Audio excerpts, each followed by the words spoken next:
दोस्तों, कैसे हैं आप लोग? कैसी चल रही है आपकी स्टडी? इस वीडियो में हम क्लास 10 के वो इंपॉर्टेंट क्वेश्चन देखने वाले हैं जो आपके हिंदी के पेपर में पूछे ही जाएंगे। अगर आप यूपी बोर्ड में पढ़ते हो, यानी कि अगर आप उत्तर प्रदेश में हो और आप 10वीं क्लास में पढ़ते हो और आपको 2022 में बोर्ड एग्जाम देना है, तो 100% गारंटी के साथ इस वीडियो को आप पूरा एंड तक देख लेते हो तो आपके 6 नंबर पक्का हो जाएंगे। तो चलिए मैं आपको बता दूं कि ये जो मैं बताने वाला हूं ये प्रश्न 4 होगा। आप जब हिंदी के पेपर देने जाओगे तो हिंदी का जो प्रश्न नंबर 4 होगा वह यही होगा, यानी कि पद्यांश की संदर्भया। तो मैं आपको आज पद्यांश बताने वाला हूं। कुल में 5 पद्यांश बताऊंगा। अगर आप पांचों कंप्लीट क्लियर कर लेते हो तो उसमें से एक तो फंस ही जाएगा, जिससे आपको 6 अंक प्राप्त हो जाएगा। तो चलिए हम करते हैं वीडियो की स्टार्ट। वीडियो की स्टार्ट करने से पहले वीडियो को लाइक, चैनल को सब्सक्राइब करना ना भूले, क्योंकि यहाँ पर यह स्टडी जारी रहती है। तो चलिए हम देख लेते हैं पहला पद्यांश। गारंटी के साथ यही आएगा। तो चलिए हम महत्वपूर्ण पद्यांश देख लेते हैं। चलिए हम देखते हैं भाई। और यहां पर आपका पहला पद्यांश, ठीक है।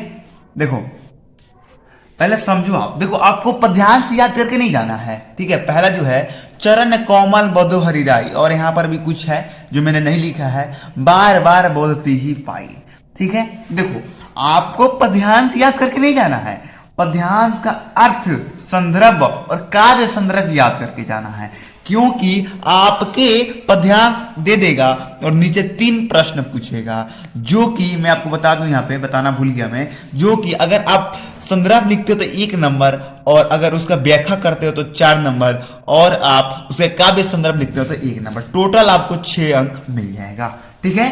तो वही मैं कराने वाला हूं। देखो आपको क्या बोले कि मतलब पद्यांश याद करके नहीं जाना है, बस आपको चिन्हना है, वहां कुछ एक वर्ड याद करके जाना है, जिससे आप परीक्षा में देखते ही अपने आंसर छाप दो। जैसे कि यहाँ पर चरण कमल लिखा है, आप इसी को याद कर दो। जैसे परीक्षा में ये पद्यांश दिखा तो समझ जाओ चरण कमल, यानी कि वही वाला आंसर है जो सर ने कराया था। तो आप ये लिखना चालू कर दो, ठीक है। आया समझ में? समझ में आए तो जरूर कमेंट करके बताना, नहीं समझ में आए तो अभी भी जरूर कमेंट करके बताना। यहां पर आपको एक पद्यांश दे दिया, ठीक है। अब चलिए इसका हम संदर्भ, व्याख्या और काव्य संदर्भ लिखते हैं। संदर्भ देख लेते हैं पहले। देखिए संदर्भ आपको लिखना तो आता होगा, क्योंकि आप तो 3 क्वेश्चन में पढ़ चुके हो। यह पद श्री सूरदास द्वारा रचित सूर सागर नामक पाठ से हमारी हिंदी पाठ्य पुस्तक के काव्य संदर्भ से संकलित है, ठीक है। आप स्क्रीनशॉट ले लो पद्यांश का, क्योंकि बहुत ही इंपॉर्टेंट पद्यांश है ये, ठीक है। चलिए हमने संदर्भ देख लिया, अब देख लेते हैं व्याख्या। व्याख्या का आप स्क्रीनशॉट ले लो। ले लिया? चलो कोई नहीं, मैं पढ़ लेता हूं।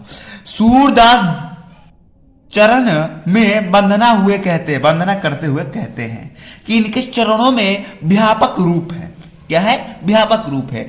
इनकी कृपा हो जाने पर अंधे को सब कुछ दिखाई देने लगता है, बहिरे में भी सुनने लगते हैं, गूंगा सब सुनने लगते हैं। इनकी कृपा कोमल के साथ प्रभावी है। सूरदास जी कहते हैं, दयालु श्री कृष्ण की चरणों में बार बार वंदना करता हूं। इतना अगर आप लिख देते हो तो यहां आपको मिल जाएगा 4 नंबर, ठीक है। चलिए हम इसका काव्य संदर्भ देख लेते हैं। काव्य संदर्भ आपको ज्यादा नहीं लिखना है, बस बहुत कम लिखना है, और आपको आराम से इसमें 1 नंबर मिल जाएगा। काव्य संदर्भ देख लीजिए। आपको लिखना है शैली मुक्तक, रस भक्ति और गुण प्रसाद। बस इतना आप लिख दोगे, आपको इसमें 1 नंबर मिल जाएगा, और 4 नंबर वो और 1 नंबर, टोटल 6 नंबर आपको मिल जाएगा। चलिए हम दूसरा देख लेते हैं। दूसरा आपको दिख ही रहा होगा, आप स्क्रीनशॉट ले लीजिए पहले संदर्भ का। उधो मोहि ब्रज जिनसो हित जदु तात, ठीक है। चलिए हम इसका संदर्भ देख लेते हैं। जो इसका संदर्भ होगा वो पहले वाला ही होगा, जो मैंने पहला वाला बताया था उसी का वही संदर्भ होगा यहाँ पर भी, ठीक है। तो आप देख सकते हैं। चलिए व्याख्या इसका देख लेते हैं। आप मैं व्याख्या पूरा दिखा देता हूं, आप व्याख्या को स्क्रीनशॉट ले लो, ठीक है। ले लो आप स्क्रीनशॉट, यहीं तक है व्याख्या, यहीं तक है, आप स्क्रीनशॉट ले लो। चलिए स्क्रीनशॉट ले लिए। चलिए मैं आपको समझा देता हूं। श्री कृष्ण उद्धव से कहते हैं कि मैं ब्रज के भूल नहीं पाता हूं, वृंदावन की और गोकुल के ओन ओपन सभी मुझे याद आते रहते हैं। वहां की संगन छाया भी भूल नहीं पाता। छंद नंद और यशोदा मैया के याद याद समय समय पर आता है। माखन और रोटी वह कितने प्रेम से खिलाते थे। को गोपी और बाल संग खेलते मेरा समय हंसत बीतता था। सूरदास उन ब्रजवासियों को भगवान समझते हैं जो श्री कृष्ण की चिंता बने हैं। अरे यार, श्री कृष्ण तो हमारे प्रिय भगवान हैं। और बताओ, वो जिसके पास वो भगवान नहीं हो तो क्या हुआ भाई। चलिए हम काव्य संदर्भ देख लेते हैं। शैली मुक्तक, गुण प्रसाद, रस श्रृंगार, वही होगा। 1 नंबर मिल जाएगा, 4 नंबर यहां पर और 1 नंबर यहां पर, टोटल 6 नंबर कंप्लीट। चलिए हम 3 नंबर देख लेते हैं। आपका जो 3 नंबर है, सीसा जटा रावड़ी को है। अच्छा, ये आपको स्क्रीनशॉट लेना, आपको याद करके नहीं जाना है। बस एक वर्ड दिख जाए परीक्षा में, आपको लिखना है, आंसर चालू कर देना है, बस और कुछ नहीं है। संदर्भ आप देख लो। प्रस्तुत गद्यांश हमारे हिंदी पाठ्य पुस्तक के संकलित तुलसीदास द्वारा रचित धनुष भंग द्वारा लिया गया है। लिख दो, 1 नंबर प्राप्त। चलिए हम इसका व्याख्या देख लेते हैं। जल्दी जल्दी कर रहा हूं, वीडियो बहुत लंबी होती जा रही है। व्याख्या, सीता जी कुछ पूछ रही हैं कि जो सिर पर जटा धारण किए हुए हैं, जिनके भुजाएं विशाल हैं, नेत्र लाल है तथा भौं तिरछी सी है, जो तरकम धनुष और बाण धारण किए हुए हैं, जो हमारी तरफ बार बार देख रहे हैं। ऐ सखी, तुम हमें यह बताओ कि यह सुंदर सवाले रूप वाले तुम्हारे कौन लगते हैं। मालूम है ये किसकी बात हो रही है? ये बात हो रही है राम जी की। तो चलिए हम 4 नंबर देख लेते हैं हमारा पद्यांश। तो 4 नंबर पद्यांश ये रहा हमारा। रानी में जानी वृंदास दिए गए हैं, वनवास दिए गए हैं, वनवास दिए गए हैं। ठीक है, चलिए संदर्भ देख लेते हैं हम। प्रस्तुत पद्यांश हमारे हिंदी पाठ्य पुस्तक के संकलित तुलसीदास द्वारा रचित धनुष भंग से लिया गया है। इसी का पद्यांश ये होगा। ठीक है, चलिए हम देखते हैं आगे। व्याख्या 4 नंबर का ये व्याख्या है, स्क्रीनशॉट ले लो आप, यहीं तक है व्याख्या।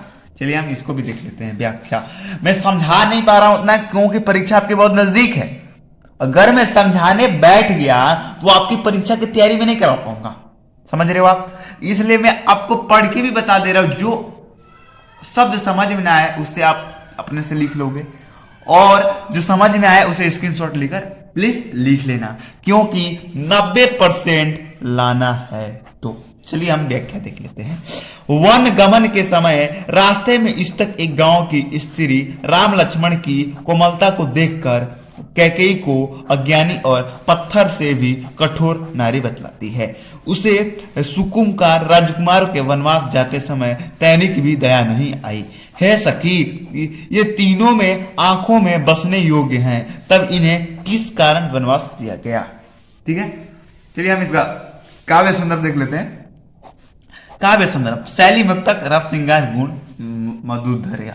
सिर्फ गुण बदला है, नहीं तो और सब कोई वही है। ठीक है, चलिए 5 नंबर देख लेते हैं। 5 नंबर का स्क्रीनशॉट ले लो, बहुत ही देखने में इजी है। यही कहीं पर बिखर गई है वह चमक उठी ज्वाला से। ये बीच में जो मैंने ये दिया है, ये गैप आप समझ रहे होंगे कि मैंने पद्यांश का एक शुरू वाला जो वर्ड है वो लिख लिया हूं और लास्ट वाला जो है वो लिख लिया हूं, जिससे आपको पहचानने में बहुत ही इजी महसूस हो। चलिए हम संदर्भ देख लेते हैं। प्रस्तुत पद्यांश हमारे हिंदी पाठ्य पुस्तक के काव्य खंड में संकलित श्रीमती सुभद्रा कुमारी चौहान द्वारा रचित झांसी की रानी से लिया गया है।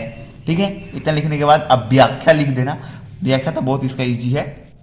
व्याख्या, कवयित्री कहती है कि अपनी समाधि के आसपास ही लंबाई बिखर गई है, लक्ष्मीबाई बिखर गई है। इस समाधि में वीरांगना लक्ष्मीबाई की अस्थि एकत्र की गई है। काव्य संदर्भ, रसवीर, छंतुकांत, गुण प्रसाद।